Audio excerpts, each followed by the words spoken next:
हे बघा मंडळी, आता आम्ही घोरडेश्वरचा डोंगर उतरतोय. ॲक्च्युली आम्ही हे बघा हा अख्खा डोंगर चढवून वर गेलो होतो.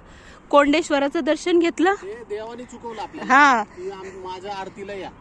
हा, आणि मस्त आरती झाली. अरे बाप रे, काय आरती झाली.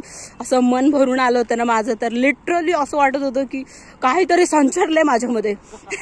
आणि खरं सांगू का, आम्ही एवढा डेंजर पॅच आहे ना तो, म्हणजे जो ट्रेकिंगचा जो ट्रेल आहे ना तो खूप डेंजर आहे, टफ होता तो. एका ठिकाणी राजगडला जातो ना, हा, चोर वाटेच्या इथं गेलं की बघ 1-2 पॅच आहेत तसे, सेम तसेच पॅच आहेत. पण बराच मोठा होता तो ट्रेल. ट्रेकिंगची सवय नाही राहिली. थोडं जरा टफ वाटलं. पण काय मंदिर, काय सुंदर दर्शन झालं. महाशिवरात्रीला यायचं आमचं चाललं होतं. शिवरात्रीला ना देवाने त्यासाठी बोलवलं नाही. अरे तुमचं आरती मिळावी. हा, आणि तुमचं दर्शन पण चांगलं नाही होणार. पण कसं आहे, महाशिवरात्रीचं दर्शन हे खूप चांगलं असतं घेतलेलं, त्याच्यामुळे यायचं होतं. पण ह्यानी मी आज बघितलं घोरडेश्वर, नॉट अ जोक.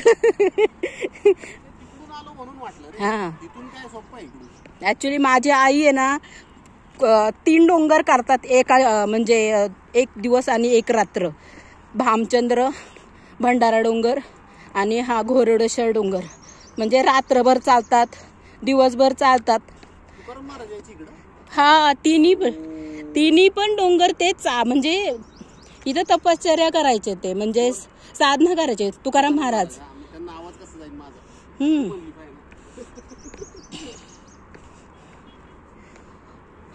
तर मंडळी इथे आता काय असं करते.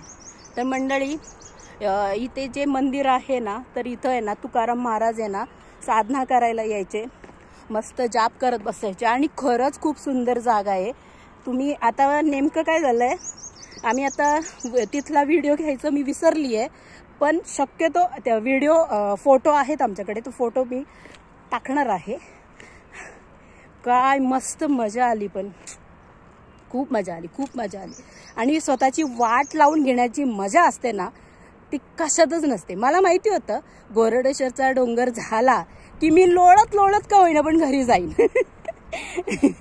आता सायकलिंग करायची आहे. चला आता काय, देवानी सायकलवर बोलवलं होतं आम्हाला, मग आम्ही सायकलवर आलो ना. चला आता खाली उतरतो.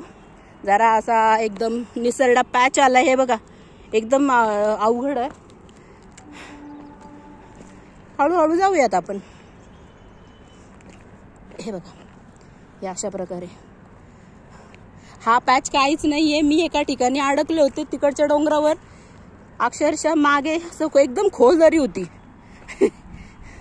चलो भेटूयात आपण आता सायकलिंगच्या तिथे.